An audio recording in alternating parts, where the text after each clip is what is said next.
Indonesia dan Malaysia sering disebut bangsa serumpun. Tapi di saat yang sama, tak sedikit yang berkata, kita sebenarnya berbeda. Lalu, mana yang benar? Di video ini kita akan membahas dua sudut pandang yang sering bertabrakan. Secara sejarah dan antropologi, Indonesia dan Malaysia memang serumpun. Tapi secara politik, identitas nasional, dan komposisi etnik, keduanya sangat berbeda. Dan disitulah letak kesalahpahaman yang sering memicu debat panas.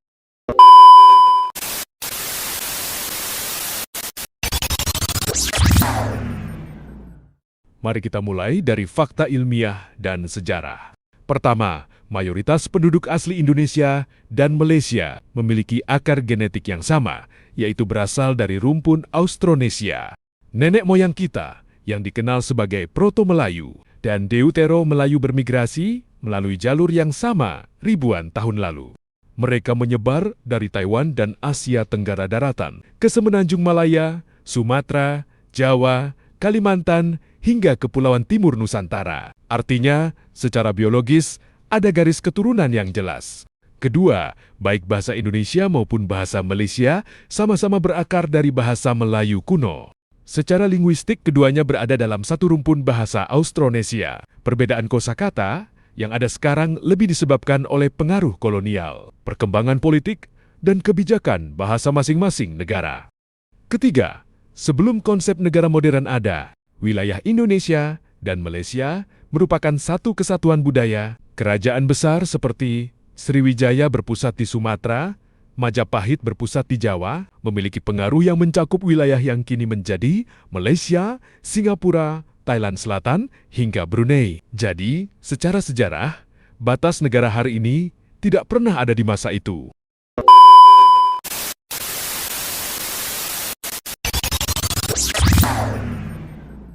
Meski akarnya sama, perbedaan besar muncul di level sosiologi dan politik modern. Pertama, komposisi etnik yang sangat berbeda. Indonesia adalah negara multietnis ekstrem. Jawa, Sunda, Batak, Bugis, Dayak, Papua, dan ratusan suku lainnya. Tidak ada satu etnis yang secara konstitusional mendefinisikan keindonesiaan. Sementara di Malaysia, identitas nasional sangat erat dengan definisi Melayu.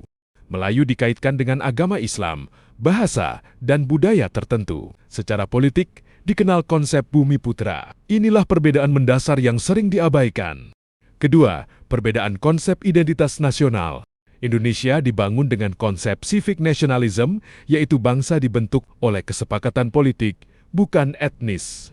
Sementara Malaysia lebih menekankan identitas etnis dan sejarah Melayu sebagai fondasi negara. Akibatnya, ketika Indonesia disebut serumpun Melayu, banyak akademisi Indonesia menilai itu kurang tepat. Karena Indonesia bukan negara Melayu, melainkan negara multietnis. Ketiga, warisan kolonial yang berbeda. Penjajah yang berbeda menghasilkan sistem yang berbeda pula. Indonesia dipengaruhi Belanda, sehingga membentuk sistem hukum sivilau, dan banyak serapan bahasa Belanda dalam sistem hukum kita. Sementara Malaysia dipengaruhi Inggris sehingga menganut sistem common law dan monarki parlementer yang masih kuat. Warisan kolonial ini membentuk cara berpikir, birokrasi, dan politik yang sangat berbeda.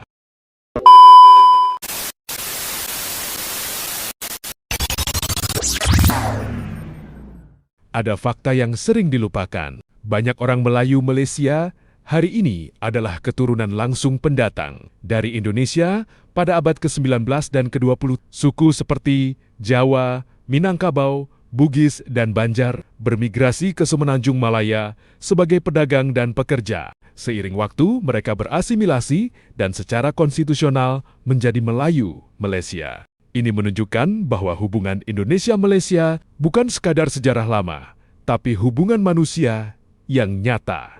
Jadi, jawabannya jelas. Secara biologis dan linguistik, Indonesia dan Malaysia adalah serumpun.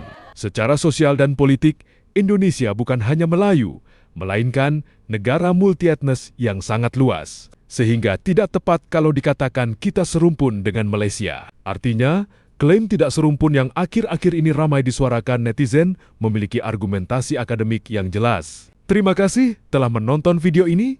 Tetap nantikan video kami selanjutnya.